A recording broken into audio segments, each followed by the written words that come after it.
मैंने पिछले कुछ दिनों पहले अखबार में पढ़ा था कि क्लोन से भी वो बछड़ा या क्या तैयार हो गया था। वो क्लोन का आप थोड़ा सा प्रकाश डालिए। देखिए, क्लोन जो है एक साइंटिफिक मेथड है। इस तरह से जो है क्लोन के जो नस्ल तैयार करते हैं, ये केवल किसी तरह के परीक्षण के कार्य में ही सफल हो पाता है। कभी ऐसी समस्या आई, आप अपने चर्चा कर रहे हैं कि भाई फीमेल ही पैदा होगी, मेल पैदा नहीं होंगे, भविष्य में आज से 20-30 साल बाद ऐसा हुआ कि मेल खत्म हो गए, तो क्या क्लोन से ऐसी चीजें संभव है होना?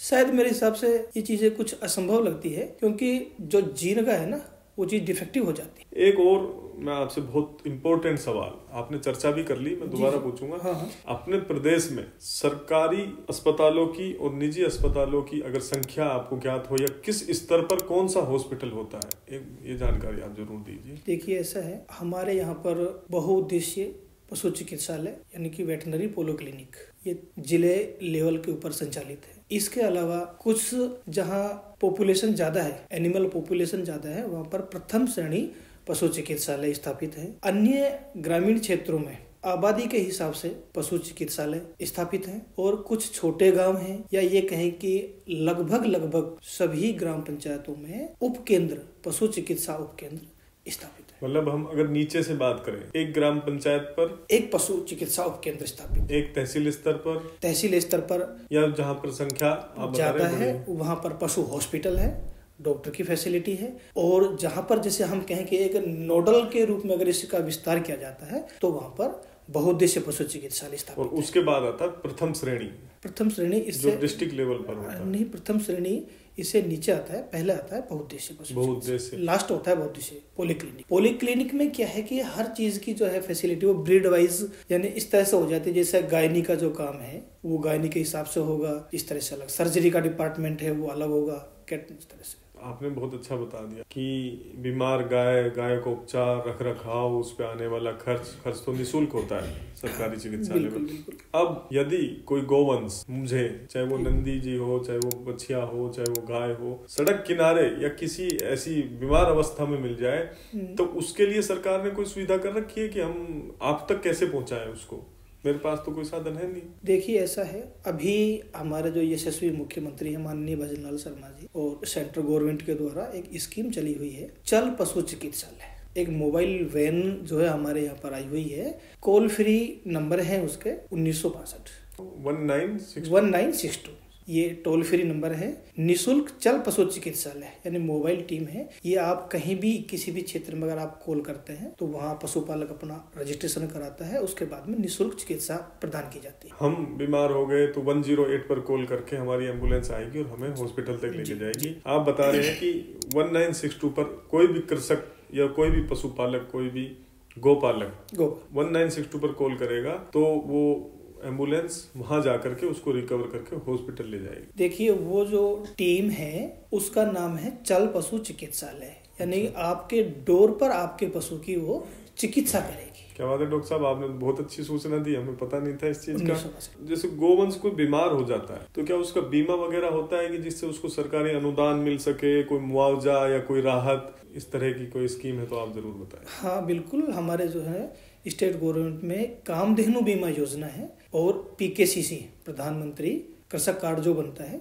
इसके द्वारा लोन की भी व्यवस्था गवर्नमेंट ने कर रखी है। तो कामधेनु में अपने पशुओं का हम बीमा करवाएं तो उसका चार्ज पे करना पड़ता है आपको? उसके चार्ज की बात यह है कि अभी तक गवर्नमेंट ने इस तरह के जो है क्लियरिफिकेशन नहीं किया है। बीमा योजना तो अभी गवर्नमेंट ने नाम तो दे दिया है कि भाई कामधेनु बीमा योजना के तहत अपन को पशुपालकों के पशुओं का बीमा करना है, लेकिन चार्जेस क्या होगा, इसमें गवर्नमेंट का कितना शेयर होगा, पशुपालक का कितना शेयर होगा, ये चीजें भी क्लियर नहीं। मतलब वो अनुदान पे ही बीमा किया जाएगा।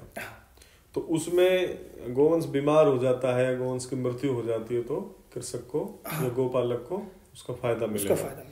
आप लगभग 30 वर्षों से तो शायद होंगे।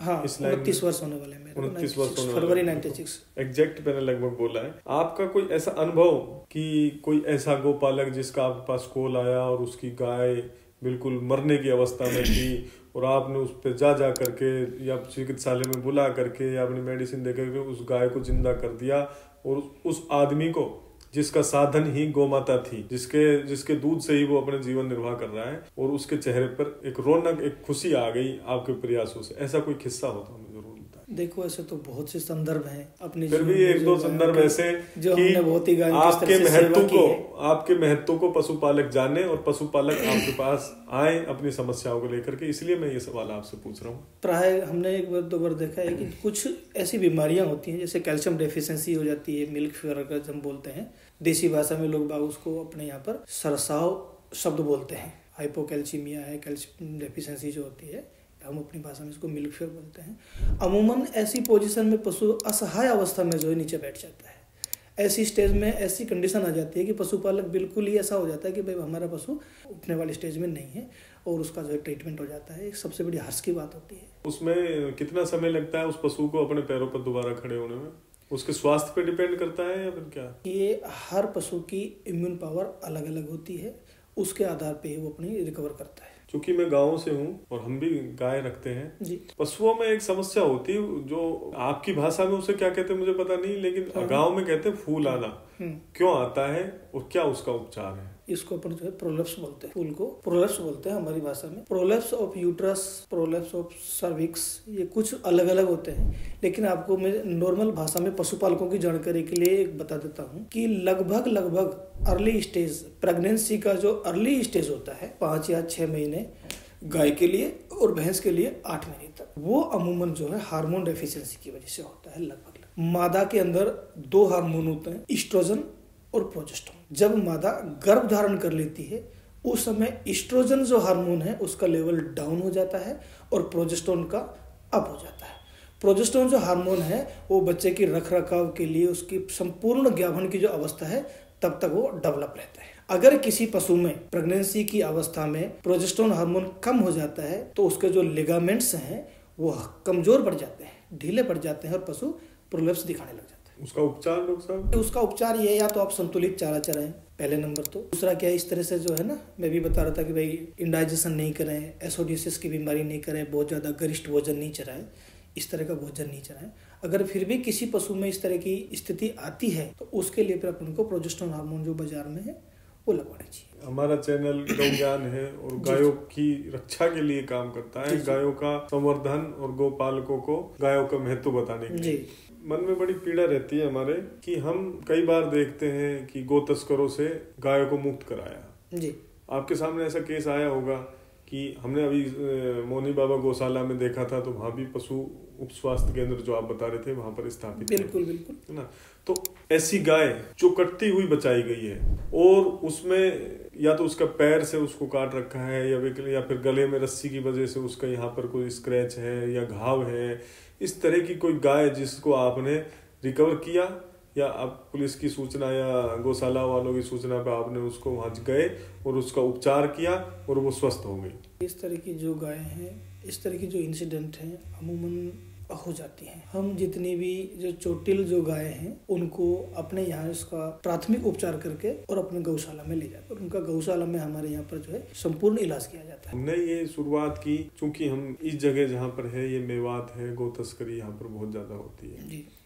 में पीड़ा रहती थी कि लोगों को कैसे तो गायों के लिए जागरूक किया जाए, कैसे देसी गायों का संवर्धन और संरक्षण किया जाए, कैसे उनको बचा करके जो गौशालाओं में लाते हैं।